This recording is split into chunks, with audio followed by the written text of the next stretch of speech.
Assalamualaikum warahmatullahi wabarakatuh.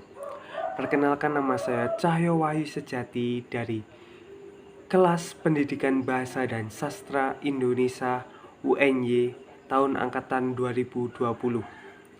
Pada kesempatan kali ini saya akan membahas tentang materi sastra anak yang telah saya pelajari selama 1 semester di semester 3 ini. Untuk yang pertama yaitu pengertian dari sastra anak. Pengertian dari sastra anak. Sastra anak adalah sebuah karya sastra yang secara khusus dapat dipahami oleh anak-anak dan berisi tentang dunia yang akrab dengan anak-anak, yang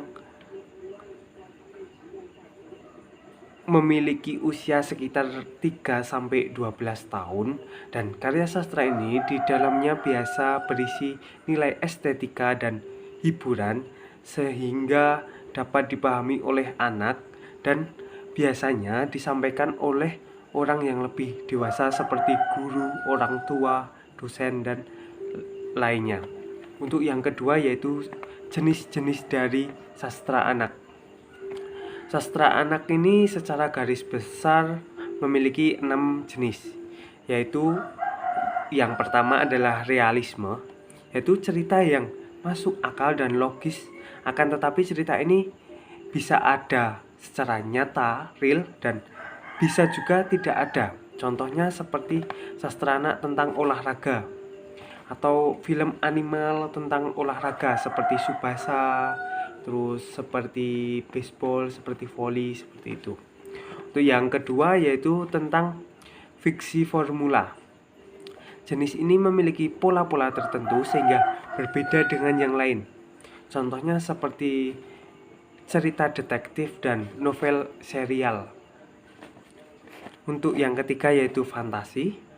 Jenis cerita anak yang tidak nyata. Cerita ini berlandaskan dari imajinasi si penulis. Contohnya cerita fantasi ini yaitu seperti cerita fiksi, dan contoh realnya itu seperti film Dragon Ball, yaitu seseorang bisa keluar masuk bumi, bisa terbang dan bisa mengeluarkan kekuatan. Atau bisa juga seperti Naruto yang menjadi rubah, itu termasuk cerita dalam jenis fantasi karena itu imajinasi dari seorang pengarang.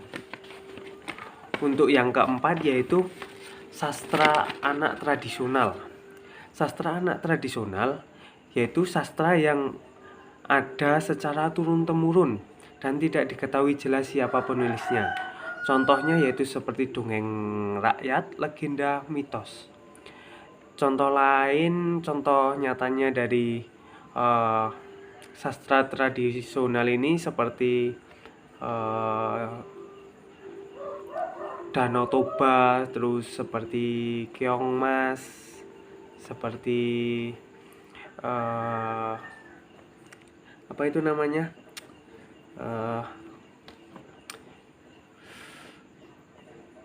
seperti ini,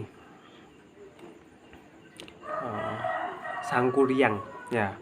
Untuk yang kelima yaitu puisi. Puisi adalah sebuah bentuk sastra yang memiliki berbagai unsur bahasa untuk mencapai aspek keindahan. Namun biasanya puisi yang digunakan untuk anak-anak itu baiknya relatif pendek dan pembahasannya masih seputar dunia anak, sehingga puisi ini akan sangat menarik bila dibaca oleh anak ya. Untuk yang terakhir yaitu non-fiksi. Tidak semua buku yang non-fiksi termasuk dalam genre sastra anak. Hanya buku yang bahasanya komunikatif dan ditulis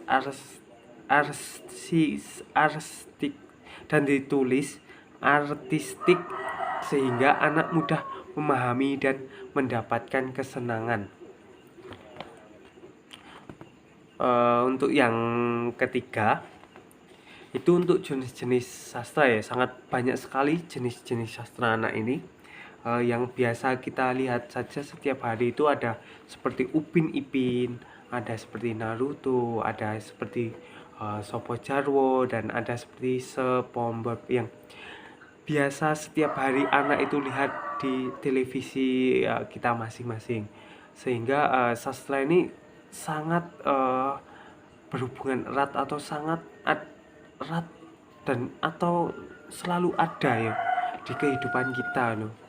Bahkan setiap hari SpongeBob, Upin Ipin itu selalu disiarkan. Jadi pastinya banyak sekali anak-anak yang akan menonton dari film kartun tersebut ya. Untuk yang ketiga yaitu tujuan dari sastra anak ini. Nah, untuk tujuannya sendiri, sastra anak ini memiliki tujuan sebagai media pendidikan dan hiburan, membentuk karakter anak, serta menuntun kecerdasan emosi anak. Pendidikan dalam sastra anak dimuat melalui amanat moral, kepribadian anak, mengembangkan imajinasi dan kreativitas, serta memberi pengetahuan keterampilan praktis bagi anak. Jadi, sastra anak ini sangat banyak sekali manfaatnya buat anak. Sehingga kita sebagai orang dewasa dan orang tua, kita harus benar-benar bisa mengarahkan anak kita untuk belajar, melihat, membaca, mendengarkan sastra anak ini. Tapi jangan lupa kita sebagai orang dewasa harus selalu mendampinginya, karena ada sebagian dari sastra anak itu yang menampilkan tokoh jelek seperti Kancil Nyolong Timun, itu yang menampilkan seorang kancil yang suka mencuri timun. Apabila kita tidak mendampinginya, anak tersebut bisa menyalah persepsikan, sehingga dia lebih memilih menjadi kancil yang cerdik, licik, tapi suka nyolong timun dan suka menipu dari Pak Tani. Padahal nilai moralnya kita jadi manusia itu tidak boleh mencuri hak orang lain, mencuri milik orang lain, dan kita juga tidak boleh licik terhadap orang lain, sehingga benar-benar dalam sastra anak itu ada dampak baik dan ada dampak buruknya, yang kalau kita tidak mendampinginya pada saat anak melihat sastra anak ini. Oleh karena itu ayolah saya mengajak teman-teman semua, saudara-saudara semua untuk selalu mengawasi dan mengajak anak kita, adik-adik kita untuk melihat sastrana, untuk belajar sastrana. Dan untuk orang-orang dewasa terutama yang belajar menulis, ayolah kita sama-sama belajar menciptakan sastrana, karena menurut saya sastrana itu sangat berpengaruh bagi pendidikan karakter seseorang anak. Menurut saya itu sangat berpengaruh, karena dari membaca itu seorang anak itu akan mengetahui mana yang perbuatan baik dan mana perbuatan buruk, sehingga akan menjadi karakter dari anak tersebut. Mungkin sekian dulu penjelasan dari saya. Apabila ada kurang dan lebihnya, saya memohon maaf yang sebesar-besarnya. Wassalamualaikum warahmatullahi wabarakatuh.